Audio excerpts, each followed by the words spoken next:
Your choice is simple. Join us and live in peace, or pursue your present course and face obliteration. We shall be waiting for your answer. The decision rests with you. A spaceship lands. The world panics. And in that silence, one message cuts through the noise of humanity. It's time to grow up.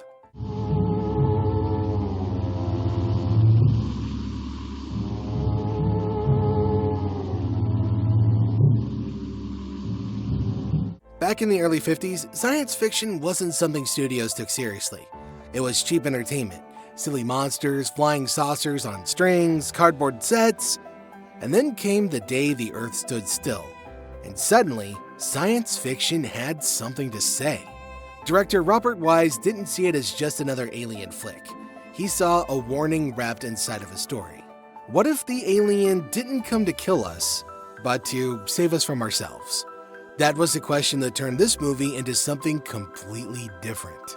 The movie was actually based on a short story called Farewell to the Master by Harry Bates. It's a simple idea, really. A visitor from another world arrives with a message about peace. But the way Wise told it, it hit like a sermon. This was the middle of the Cold War. People were building bombs faster than they were building trust. And here came a movie telling everybody to calm down, to think, to choose peace before it was too late. Michael Rennie wasn't a big name in America when he got the role of Klaatu. The studio wanted a star, somebody famous, but Wise thought that would ruin everything. You can't believe in an alien if he looks like a celebrity. So he chose Rennie, tall, calm, soft-spoken. He had that quiet authority that made you stop and listen. He didn't have to raise his voice to be commanding. Every time he spoke, you believed that he came from somewhere far away, somewhere better. And that's the beauty of his performance. Klaatu wasn't some cold creature. He was graceful, curious, almost kind. He didn't yell, he reasoned. He didn't threaten, he pleaded. Watching him now, you realize how powerful that choice actually was. He made peace look dignified. He made wisdom feel dangerous. In a time of fear, that was pretty radical. And then there was Gort the robot, who terrified audiences. Tall, silent, unstoppable. The kind of presence that made you sit still in your seat. But here's a secret. Inside that sleek metal suit was a man who could barely stand. His name was Locke Martin. He worked as an usher at Grauman's Chinese Theater, chosen simply because he was tall. 7 feet tall, to be exact.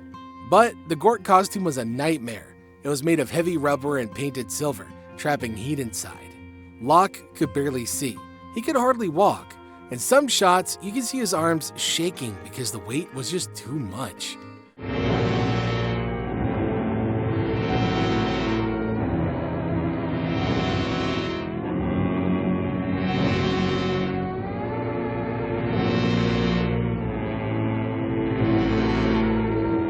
When Gort was supposed to carry actress Patricia Neal, they had to cheat. Wires, camera tricks, and even a fake dummy of her body were used to make it look convincing. The simple truth? The mighty robot was exhausted, but that made it perfect. His slow movements gave Gort an eerie, lifelike stillness. Completely by accident. The weakness inside the costume made him seem even more powerful. Most sci-fi movies in the 50s didn't care about science. They'd throw in random equations or words like atomic and call it a day. Not this one. When Klaatu meets Professor Barnhart, the blackboard behind him is covered in real math equations about gravitational orbits and physics. This wasn't just random scribbling, it was real work. Robert Wise brought in scientists from UCLA to make sure everything was accurate. They even made sure Klaatu's corrections were mathematically sound. Just imagine being so careful about a 2-second shot. Now that's how much respect they had for intelligence. And you can feel it. The movie doesn't talk down to you, it assumes the audience is smart. It's the kind of science fiction that trusts you to keep up. And that's probably why it still feels fresh. It's not a movie about fantasy, it's about possibility. Before the day the Earth stood still, aliens didn't have a sound. Then composer Bernard Herrmann gave them one. He didn't use normal instruments, he used something strange, the theremin. A box that made music when you waved your hands through invisible electric fields. The result was haunting. It was the sound of something not human, not from here. It floated, it shimmered, it hummed like the voice of another world. And that sound became the blueprint for every alien movie that came after.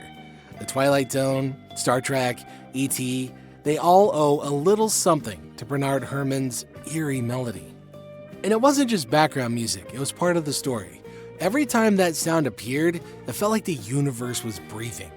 Cold, mysterious, but strangely emotional. It's impossible to imagine the movie without it.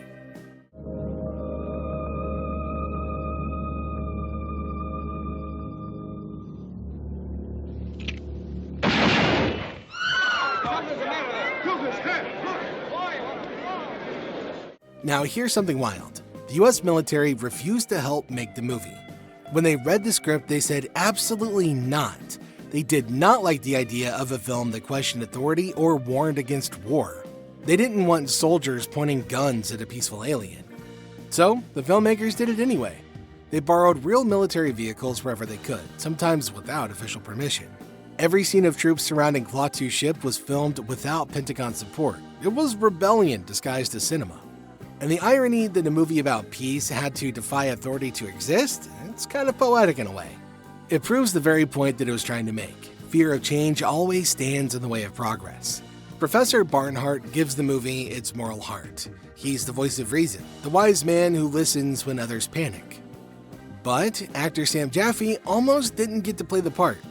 During the Red Scare, he was accused of having communist ties.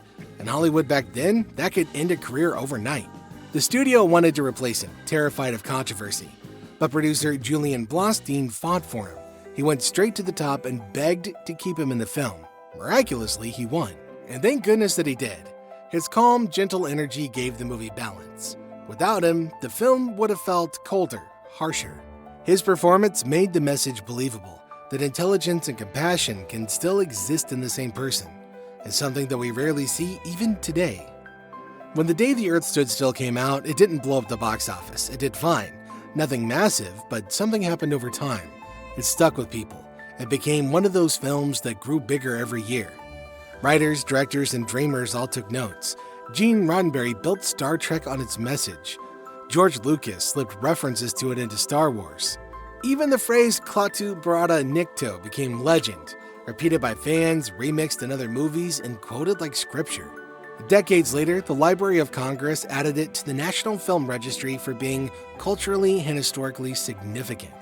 And that's a pretty fancy way of saying that it changed the way people saw the world. The movie made science fiction serious and made peace seem almost possible. Now here's something that might blow your mind. The original short story that inspired the movie, Farewell to the Master, had a twist ending. In the story, it turns out that Klaatu wasn't the master at all.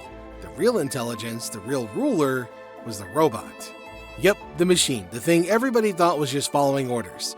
It's a chilling idea that the human-looking alien was just a messenger and the robot was the one with all the wisdom. The movie softened that idea, but knowing the truth changes everything. It makes Gort feel even more mysterious. Now, maybe that's why the story still haunts people, because it makes you wonder, what if we aren't the smartest beings in the room? What if we never were? The message of the movie was peace, but the warning still stands today.